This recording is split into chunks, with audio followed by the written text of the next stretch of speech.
Joel Brown, co-founder of Mineral Tracker.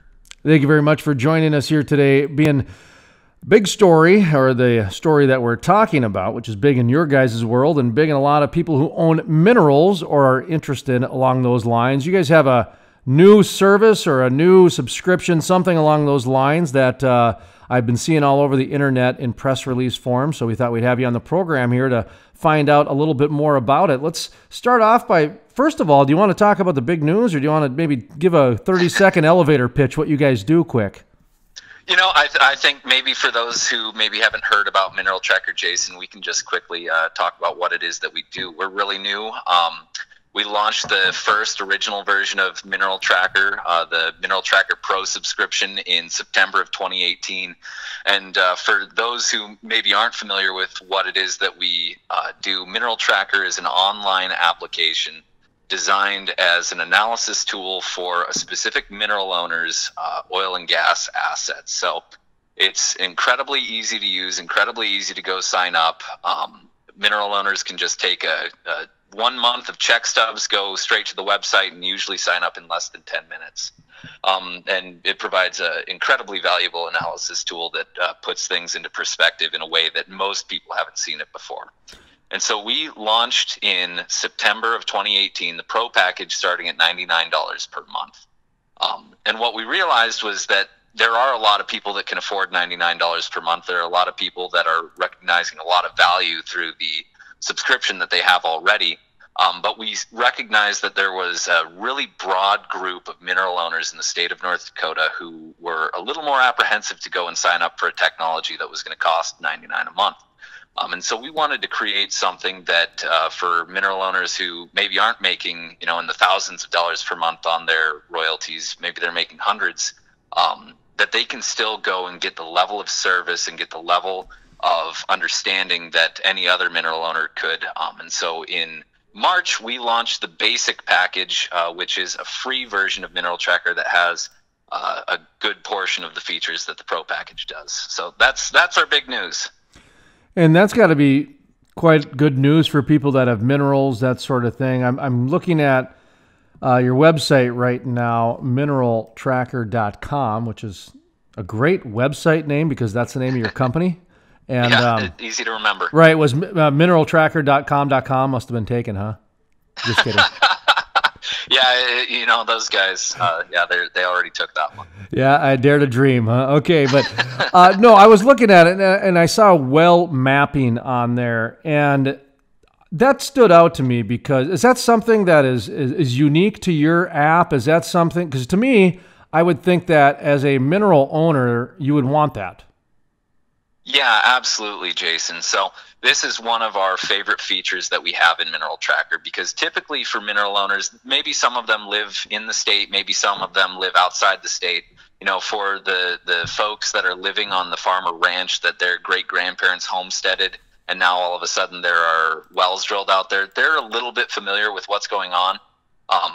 But even for them, and in the same boat as the folks who are living out in California or living somewhere very far removed from the actual activity taking place in North Dakota, it highlights where these wells are actually going 10,000 feet beneath the surface of the earth. So you can go onto Mineral Tracker, enter your wells, and it's going to highlight them on a map for you, and you're going to be able to see not only where that surface location is, but you're going to be able to trace and see where the 2-mile lateral 10,000 feet below your feet actually is going.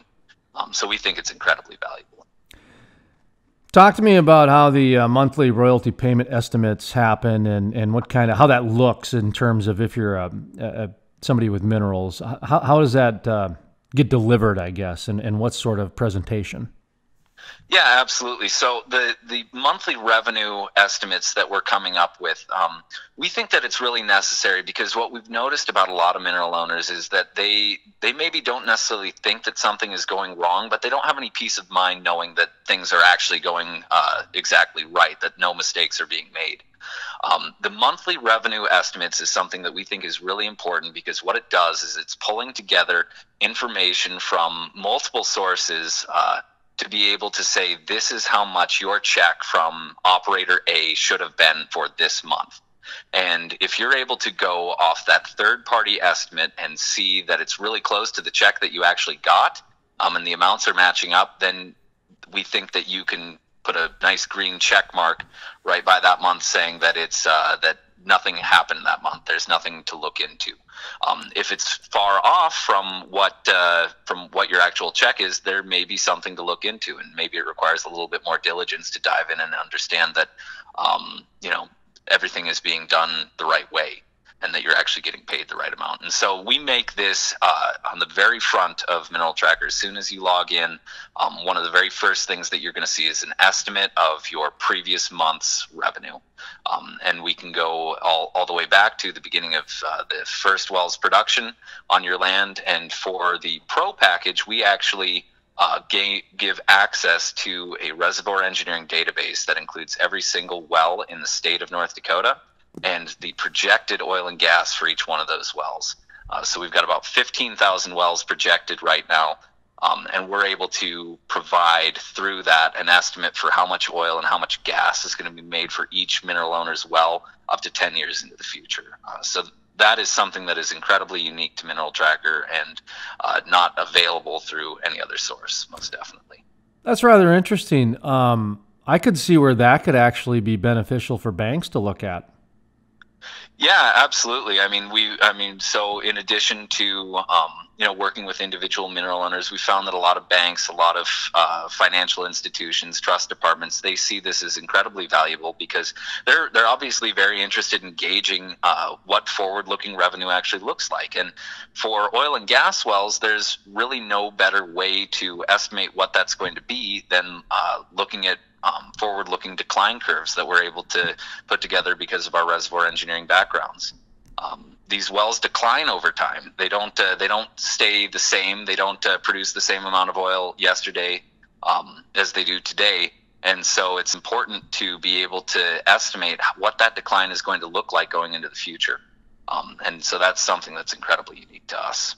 I could see where pretty soon, over a very short period of time, the state is going to be coming to you guys and asking for some of your information because, and the reason I say that is this story, I don't know how mainstream it is, but it's very common amongst people in a certain circle, which is that Google is actually better at finding hotspots of outbreaks of colds and viruses than the CDC because of the searches that people do on their Google searches and everything like that. That's where I'm going with it. Whereas it seems like you guys are really getting some real micro data to where I could see like the state or other organizations coming to you and saying, "Can we see your guys' projections?"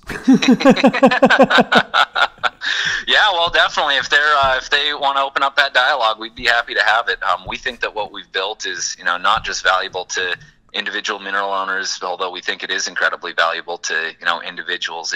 This is valuable to much larger entities, and if the state wants to start talking about it, we're all ears. All right, I'll take my commission check on the back end. Thank you very much. Yeah, thanks for the reference. No problem there. I think I just started the dialogue there. So the other question is, this is kind of an odd question, but some people, of course, listening don't have minerals. So they're going, well, what do I care? And you know what? Maybe they shouldn't. But there's some people listening that don't have minerals. And I'm thinking of like, say, engineers or people who just like to watch the stock markets or just people who like information, Do you have to have minerals to do this, or can you observe as a layman or for professional reasons? Talk to me about your customer and exclusivity, non-exclusivity, that sort of thing. Yeah, that's a really great question, Jason. So I would say that, you do not need to own minerals in order to benefit from Mineral Tracker. As an example, just last week, I was up at the University of North Dakota talking to the student section of the Society of Petroleum Engineers up there. And I encouraged every engineer, every student that was there to go out and sign up for a free Mineral Tracker profile because it's really built as an education tool. It's not something where I need to own the minerals within a certain well to be able to access the data to that well. That data is available publicly. And what we're doing with Mineral Tracker is we're really taking that publicly available data and putting it into a really easy to use analysis tool that puts together a really nice, well-defined picture of what a mineral asset could look like. So you don't need to own minerals in order to bolster your understanding of oil and gas activity in North Dakota. You can do that through Mineral Tracker just as a layman or just as someone who's curious about finding out more. All right, so let's kind of do a little bit of a summary and overview, that sort of thing. Now, originally, what we started talking about was kind of your guys' big news, your company news, that you've got a new subscription plan. So let's just kind of do a summary of that real quick to kind of reset, let people know that you guys have offered up some new services, some new offers that people should probably take advantage of. And this isn't like a slumber supermarket sale here, folks. This is, this is for like, adult stuff here. So I always tell people when I listen to Van Morrison, like, this is adult music. Sorry. It's, so sometimes, you just got to have adult conversations, and, Mineral Tracker kind of is one of those things, right? I can't imagine you guys have a Twitch account, or do you? No, we do not. Not yet. All right. So no, talked about your subscription services and things like that you guys have going.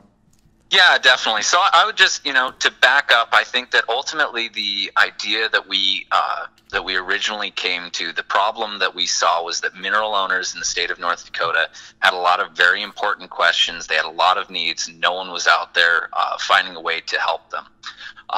We started Mineral Tracker based on this idea that we can use our experience as reservoir engineers, as oil and gas guys in the state of North Dakota, to benefit mineral owners in the state of North Dakota. And ultimately, through a technology, not just a handful of mineral owners, but we're hoping that almost all mineral owners in the state of North Dakota go out and use our services. What we realized along the way was that we can help a lot of people through a paid subscription service, but there are a lot of people out there too that still have questions, they still have needs, they still are gaining significant income, but $99 a month is a little prohibitive. And so we wanted to create a way to service and help those folks for free. And we think that ultimately what we've created is a marketplace where mineral owners can go to understand, find help for everything related to their mineral assets, and that by making it free, we've really opened it up to everybody. So we're incredibly excited about it. We're getting a lot of new people signing up. And for anybody listening today, I would just encourage them to go to mineraltracker.com and check it out and sign up for a free account. Mineraltracker.com, and I'm looking at your About Us page, Mineral Management Services, offering partner, organize, audit, review, liaison. And I'd like to kind of conclude the interview a little bit about that liaison bit. And, well, it's a good way to end, in terms of It's really the oil and gas industry is a interesting industry that you can actually make a sub-industry, micro-industry out of being a liaison, because it's such a relationship business that that stood out to me a little bit. So talk to me a little bit about that part of your service, because I think there's a lot of people in the oil and gas industry that pre-qualify people based on their liaison, their drive behind. Does that make sense to you at all? I mean, you're in Watford City, so I would think it would. Yeah, absolutely. I think you're bringing up a really good point, Jason. So, because of our background, because we're engineers, because we've worked in oil and gas for such a long time, and we've really kind of come to a different side of the table to support mineral owners in the state of North Dakota. But because of our experience, we speak the language, we understand oil companies, we understand how they operate. And so we're able to step in to a situation where maybe there's a correction that needs to take place. Maybe a mistake has been made and it needs to be rectified. We can step into the middle of that situation and be able to facilitate that actually occurring. Because we speak both the language of the mineral owner and the language of the oil company. Another really good example, something that you brought up, this industry being so about relationships, a situation that we see arise a lot is that a mineral owner has received a offer in the mail from some company they've never heard of, offering to buy their minerals. And when they look at the number, it's a really big number. And so they are really thinking about it. What we've started doing a lot of is kind of stepping into that situation as well and helping that mineral owner connect not only to the one company that already sent them a letter, but to a large number of companies who buy minerals, all have good reputations, so that they can be sure that they're actually getting the right price. And without that relationship, without them knowing who to contact, they're really just stuck with the first offer that they got if they want to sell. So I think that's a really good example of another place that we step in and we're able to help. Joel Brown, co-founder of mineraltracker.com, with us here. Hey, you got a couple of minutes for a Watford City update, or? Yeah, absolutely. What Awesome. do you want to know, Jason? Well, I tell you what, anytime we get somebody, living day to day down in the boots and boots on the ground and that sort of thing, whether it's down in the Permian, whether it's in the Niobrara, whether it's in the Bakken, we just like to get a first eye view, a bird's eye view. Like I said, an ear to the rail and a boots on the ground. You're in Watford City, which is the epicenter of the Bakken boom. Of course, a lot of people in Texas, they think Williston is where it's at, kind of like, Permian, Midland, that sort of thing. Right. Watford City is really right where in the heart of it, to where Watford has grown from 5 to 15,000 in the last several years, something like that in population. Pretty close. I graduated from Watford City High School when Watford was 1,300 people. Today, the estimates are close to something like 8,000 living in Watford City, and in McKenzie County, which Watford City is the seat of, somewhere above 20,000 is the estimate. So it's a different world than when I was growing up here. But I love Watford. It is it's a really fun place to live right now. I actually got a chance to move back to Watford from Denver, and I have a lot of fun here. I really enjoy it. Things right now they feel very, very busy out here. We're running 60 rigs in the state approximately. So certainly not what we were experiencing at the height of the boom in 2013, 2014. But what we're running into right now is that we are really hurting for workforce.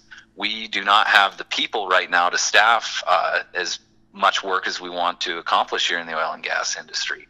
It's becoming a pretty tremendous problem for us. So we're doing some pretty exciting things in McKenzie County right now to try to incentivize more affordable housing being put up, more just available housing being put up to try to supplement that workforce need. But we love Watford. There are a lot of exciting things going on here. Do you know any specific task or skill that would satisfy a lot of the hires? I know if somebody has a CDL license, they can get hired tomorrow at 1,000 places. Yeah, absolutely. So CDL, is there any need for truck drivers? Because we're talking to a lot of these different, North Dakota job service places and companies and that sort of thing, and everybody's hiring, but a lot of them do require a special skill or a certification, correct? Yeah, a lot of them do. The CDL is a really good example of that. We have a absolutely tremendous need up here right now for truck drivers, for licensed CDL drivers. One of the things that we're doing here in McKenzie County is we've actually developed a program called the Skills Initiative to help kind of train workforce as they come and as they're here. So one of the examples is that through the Skills Initiative, we're able to actually offer CDL training here in McKenzie County. So we're trying to come up with some creative ways to make sure that if workforce wants to be here in Watford, we want to make sure they have the skills necessary to be able to work in the industry. How about the housing there in Watford? If you're there daily, that type of thing. I had Dean Bankson on last week, where it's shown that there's been almost zero investment the last couple of years in the Bakken housing and a few other things, to where really the only infrastructure investments are in the gas plants and the pipelines. How's it going there? Because people built, last few years, and they're finishing up construction, and we're still pumping out 1 million barrels a day. So life is still inching along, but when life inches along, it doesn't make the headlines. So are people still selling houses, or are they getting foreclosed upon, or are you even qualified to even say anything like that from Watford? It seems like they're growing. Yeah, we are, and really, I think the number one issue that we have in trying to address our workforce needs right now in Watford City and McKenzie County is just lack of housing. The housing market up here is a little bit stagnant in that over the past couple of years, there has not been much investment in housing. early on in the boom, there was a lot of development, and then when the bust took place in late 2014 into 2015 and 2016, it kind of scared off a lot of the development. And so as we saw in 2017 and 2018, things start to pick up on the oil side. Housing did not pick up with it, which has left us in a little bit of a bind right now. I'm gonna pile on that for a second, sure, because this is the third or fourth time since Brent Sanford, former Mayor Brent Sanford, who's now been Lieutenant Governor for what, 2 years? Mm-hmm. This has been a problem for 2 years. I mean, I remember when Brent Sanford and I were talking about this. And if you're still, I mean, that means that if there's hardly an investment, you're right. People are really scared, aren't they?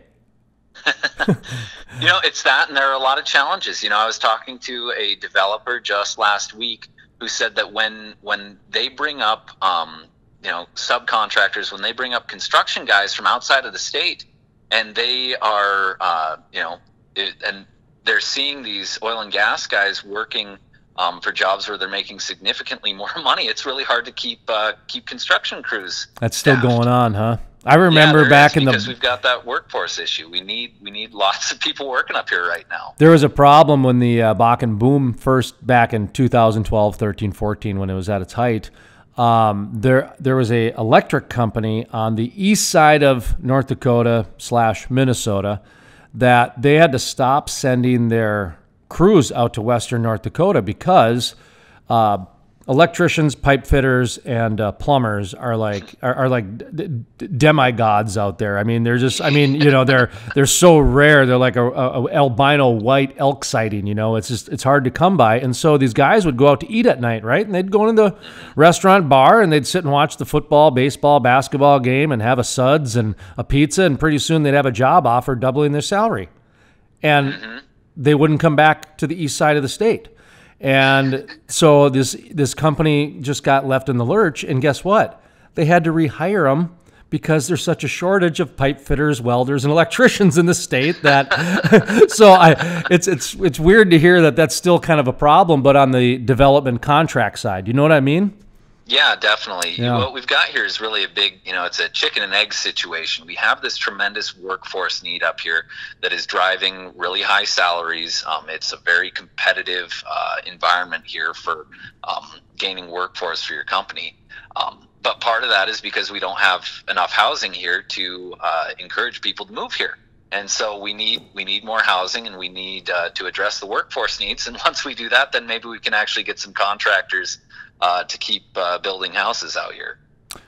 Well, I tell you, people, go to mineraltracker.com and talk to Joel Brown, and he'll set you up with the right people. I mean, if you're looking to make some money building homes, if you got a little bit of time and strategy, you can do it. That's what I'm hearing, is that you just can't drive out there and do it. You kind of have to have your ducks in a row, and then you can do it pretty easily, but it just has to be done methodically. That's what I'm hearing, because if it's that competitive a workplace, it's so hard, because as much as you want a guy to be loyal to your company, at the same time, if he's getting double the amount of resources to pay, to help support his family, it's really hard to, it's hard to be mad at him for that, because, right. I mean, he's not an owner, he's just an employee or whatever the case is. So anyway, how about some of the businesses out there in Watford? It's been, we're talking 3 years now. Looking back, are some of those supporting businesses sticking around? Are we getting new things popping up? I saw that, I think you guys had a place serving gyros or euros or something like that. Euros. Didn't you have that? That's right. No one really knew how to pronounce it out here. It was the first time we'd ever seen a gyro. So. But how's the place looking for the? They call it the quality of life. I call it secondary, ancillary businesses. But how's the quality of life looking in Watford these days? I love living in Watford right now. I think Watford is a really exciting place to be, partially because of how much this community has invested in quality of life issues. We've got some great restaurants out here. One that wasn't here 3 years ago is Stone Home Brewing. It's a microbrewery and pizza place here in Watford, and they are just awesome. We've got another place open up called JL Beers that serves excellent burgers. One of the most amazing things I think I've ever seen, something that does not exist, I believe, in another community the size of Watford, is the Rough Rider Center, which is a absolutely massive convention and sports facility located right out by the high school. It is just kind of stunning to see it. So we have a lot going on in Watford as far as quality of life. I mean, and it doesn't hurt to be 20 minutes away from Lake Sakakawea and boating and fishing and ice fishing in the winter, and 10 minutes away from the Matahay Trail, which is a 100-mile world-class mountain biking trail to the south. I think Watford is actually a pretty great place quality of life wise. How about the river? Is there any activity on the river? Well, we had some activity on the river just recently, but not necessarily good. We had a bunch of ice dams break up and had some pretty tremendous flooding actually out in the western portion of the county. Well, at least those land, at least you'll get some crops out there, or you get some nice. Who knows? Maybe some new sage bushes will grow out there. Yeah. But is that Little Missouri, right? Yeah, no, the Little Missouri runs straight through the northern unit of the Theodore Roosevelt National Park. So outside of paddleboard or paddlefish fishing, snogging or snagging they call it, is there? I mean, is it like the Missouri River where you can take a jet ski on there, or is it mostly just fishing and? Well, definitely not in the park. Okay. Not the Little Missouri, at least, but. The Little Missouri, it's a lot of fun to canoe or kayak down. It's just breathtaking scenery. It runs through the Badlands. It runs through the park. The levels are pretty high right now, so it's not a bad time to get out there. Water's still a little bit cold. But as far as fishing goes, I'd probably head north up to Lake Sakakawea for me. Yeah, no, I was just thinking of some of the. I know you guys are right. It's right on the river, Watford, right? I mean, it's right there, and if not real close by, I mean, it's a close drive if you're not on it, and it's a close drive. Yeah, and so I think of when it comes to rivers, like on the east side, you have the Red River, which is you can't really do anything with it. It just flows north, and it's mucky, and even the fish.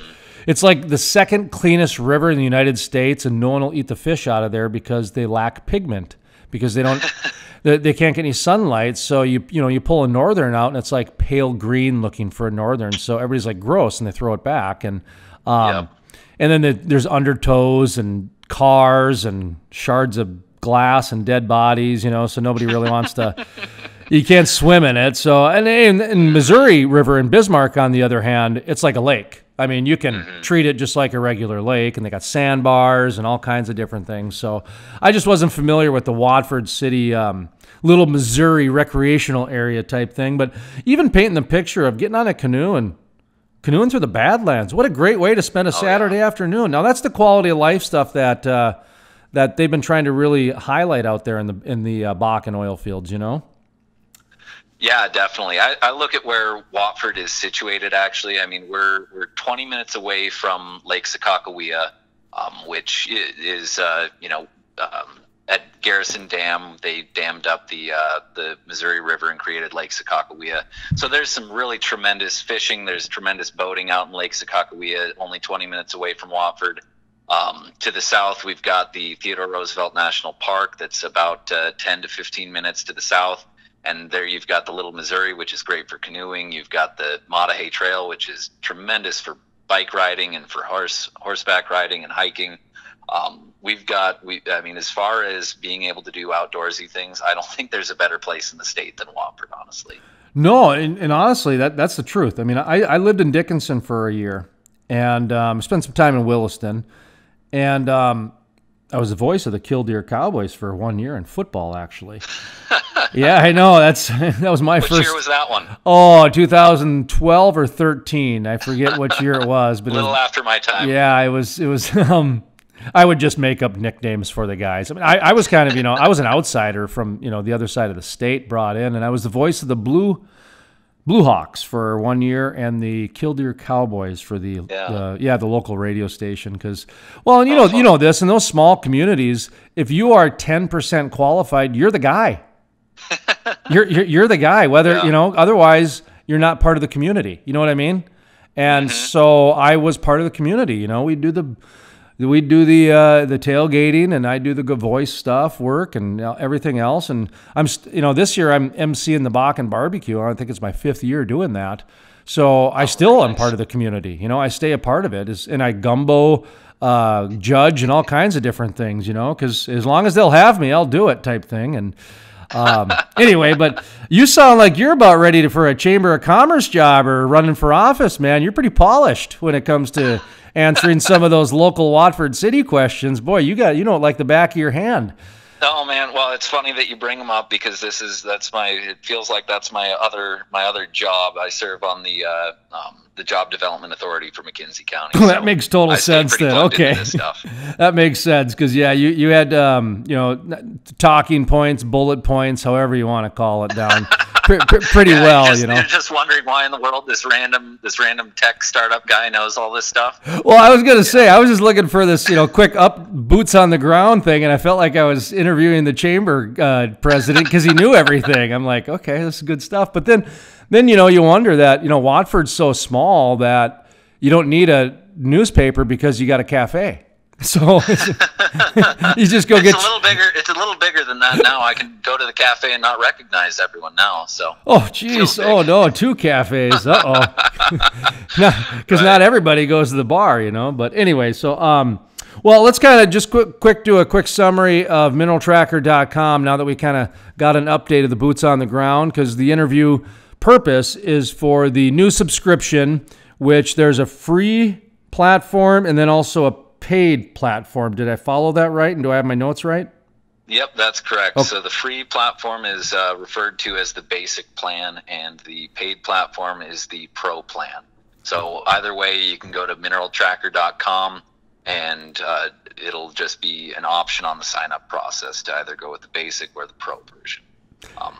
And either way, you still get access to be able to request other services from us. So things that a lot of mineral owners need. It's important to know that there are people out there that actually provide these types of services, but audits or mineral appraisals, brokerage services, working as a liaison between an oil company and a mineral owner, all of those things can still be requested to us, and everything is still supported by the Mineral Tracker team, which has a lot of experience in oil and gas.